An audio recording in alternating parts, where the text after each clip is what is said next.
Hey everybody, welcome to Dining with Diabetes. Dining with Diabetes is a national program that was originally developed by the West Virginia University Extension and later adopted by the National Extension of Dining with Diabetes Working Group. That's a partnership of the state extension programs, and those teach dining with diabetes as well. So now we can go ahead and introduce our extension educator. They're going to go ahead and introduce themselves as well as any of their assistants. And then shortly after that, we'll have you guys just introduce yourselves.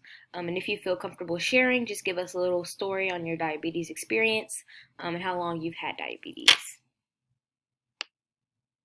All right, everybody. Well, thanks for sharing. We'll go ahead and move on.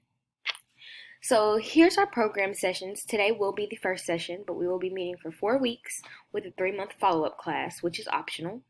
You'll learn what it means to eat well with diabetes. You'll be focusing on different aspects of choosing healthy diabetic meal plans, and the expectation is that you do attend all of the sessions. We will be completing pre- and post-evaluations today and in our last class. And it should also be noted that some programs will measure blood pressure and A1C at the first and last sessions.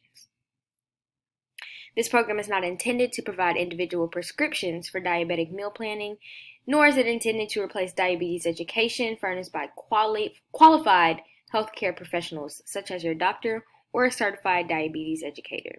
So essentially, while we are here to educate about diabetes, please don't assume that this is intended to replace any education from your health professional. Program goals. The Dining with Diabetes program has a few goals that we'd like to accomplish, and they're listed here. 1. To learn about diabetes and the relationship to nutrition and physical activity. 2. To discuss diabetes self-management. 3. To taste test diabetes-friendly recipes. 4. To learn healthy cooking techniques. 5. To gain confidence in diabetes self-management. And 6. To interact with others in class. So if you guys have any questions, I'm going to go ahead and open the floor for those. And after that, we'll go ahead and administer that pre-evaluation. All right, thank you all. So now that we've gone ahead and completed that pre-evaluation, we'll get into today's class. So today we're going to learn about how insulin and glucose interact in your body, examine the different types of diabetes, look at some terms used to describe diabetes, and delve into the tests your doctors use to diagnose and treat diabetes as well as its symptoms. We'll also talk a little more about the emotions that diabetes brings, set a short-term goal for next week, and best of all, taste some diabetes-friendly recipes. Diabetes has become a public health crisis. More than 100 million U.S. adults are now living with diabetes or pre-diabetes, according to a new report released by the Centers for Disease Control, or the CDC.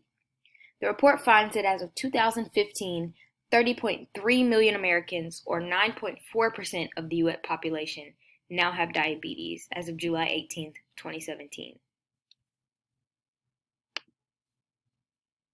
Diabetes is no longer just your grandmother's disease.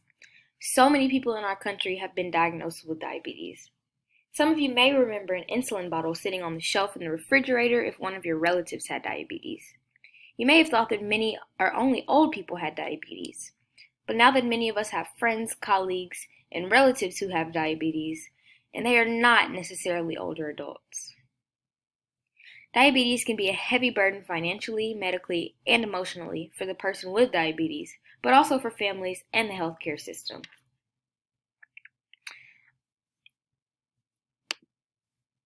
Diabetes can also be confusing. So I want you guys, I'm just going to open the floor and I want to ask the question, just pose the question for you guys to brainstorm. What is diabetes? And we'll just have you guys give us some answers. All right, thank you for those answers. So diabetes is diagnosed when excess glucose is found in the blood, either because the pancreas has stopped making insulin or glucose is not being absorbed by the cells. We will talk more about those types of diabetes later. Do you ever feel confused about your diabetes? Learning when and what to eat and why your blood sugar is high or low, when or how to exercise, and to take your medication is a lot to learn when you're first diagnosed. So it's important to ask questions and talk to your healthcare team. Do you have diabetes? You may have heard these terms used by your healthcare professional or in your community. If you're hearing these terms such as prediabetes, a touch of sugar, sugar's a little high, do not take them lightly. When your doctors test for diabetes, they measure the glucose in your blood. Glucose is often called blood sugar. If the results of your blood test indicate that your glucose levels are above normal, some may say that your sugar is a little high, or you have a touch of sugar. Prediabetes is another term used for this condition.